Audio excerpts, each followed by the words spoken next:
Hello, everyone. So we are moving on now to chapter 8 today. Yesterday's chapter was all about Charlie's birthday, and unfortunately, as we read, he was not the winner of one of the golden tickets. Today's chapter is called Two More Golden Tickets Found. So I'm wondering, will Charlie be one of these lucky two? Let's find out. That evening, Mr. Bucket's newspaper announced the finding of not only the third golden ticket, but the fourth as well. Two golden tickets found today, screamed the headlines. Only one more left. All right, said Grandpa Joe when the whole family was gathered in the old people's room after supper. Let's hear who found them. The third ticket, read Mr. Bucket, holding the newspaper up close to his face because his eyes were bad and he couldn't afford glasses.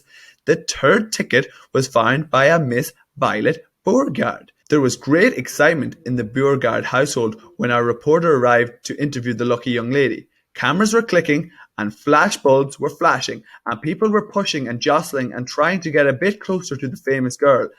And the famous girl was standing on a chair in the living room waving the golden ticket madly at arm's length as though she were flagging a taxi. She was talking very fast and very loudly to everyone, but it was not easy to hear all that she said because she was chewing so ferociously upon a piece of gum at the same time. I'm a gum chewer normally, she shouted, but when I heard these tickets of Mr. Wonka's, I laid off the gum and switched to candy bars in the hope of striking lucky.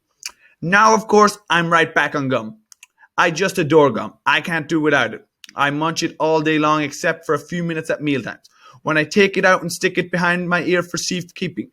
To tell you the honest truth, I simply wouldn't feel comfortable if I didn't have that little wedge of gum to chew on every moment of the day. I really wouldn't. My mother says it's not ladylike. It looks ugly to see a girl's jaw going up and down like mine all day, but I don't agree. And who's she to criticize anyway? Because if you ask me, I'd say that her jaws are going up and down almost as much as mine are, just from yelling at me every minute of the day.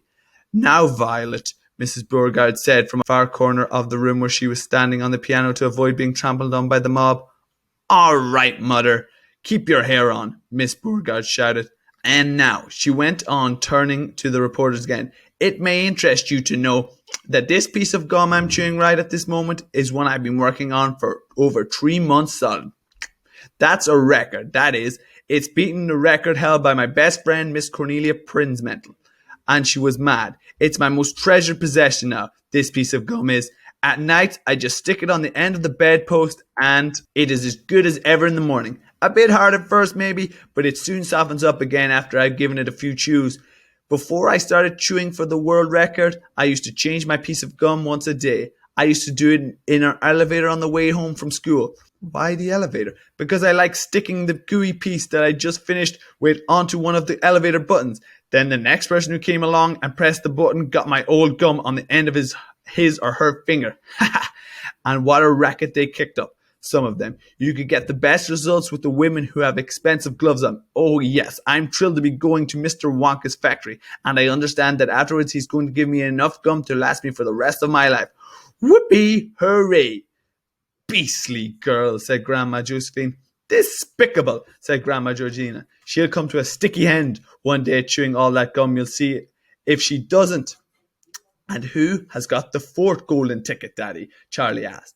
Now, let me see, said Mr. Bucket, peering at the newspaper again. Ah, yes, here we are. The fourth golden ticket, he read, was found by a boy called Mike TV. Another bad lot, I'll be bound, muttered Grandma Josephine. Don't interrupt, Grandma, said Mrs. Bucket. The TV household, said Mr. Bucket, going on with his reading, was crammed like all the others with excitement visitors when our reporter arrived, but young Mike TV, the lucky winner, seemed extremely annoyed by the whole business. Can't you fools see I'm watching television? He said angrily. I wish you wouldn't interrupt. The 9-year-old boy was seated before an enormous television set with his eyes glued to the screen, and he was watching a film in which one bunch of gangsters was shooting up another bunch of gangsters with machine guns. Mike TV himself had no less than 18 toy pistols of various sizes hanging from the belts around his body, and every now and again he would leap up in the air and fire off half a dozen rounds from one or another of these weapons. Quiet, he shouted when someone tried to ask him a question. Didn't I tell you not to interrupt? This show's an absolute whiz-banger. It's terrific. I watch it every day. I watch all of them every day, even the crummy ones. Where's there's no shitting. I like the gangsters the best. They're terrific, those gangsters, especially when they start pumping each other full of lead or flashing the old stilettos or even giving each other the 1, 2, 3 with their knuckle dusters. Oh boy, what I wouldn't give to be one doing that myself. It's the life. I tell you, it's terrific. That's quite enough, snapped Grandma Josephine. I can't bear to listen to it. Nor me, said Grandma Georgina. Do all children behave like this nowadays? Like these brats we've been hearing about?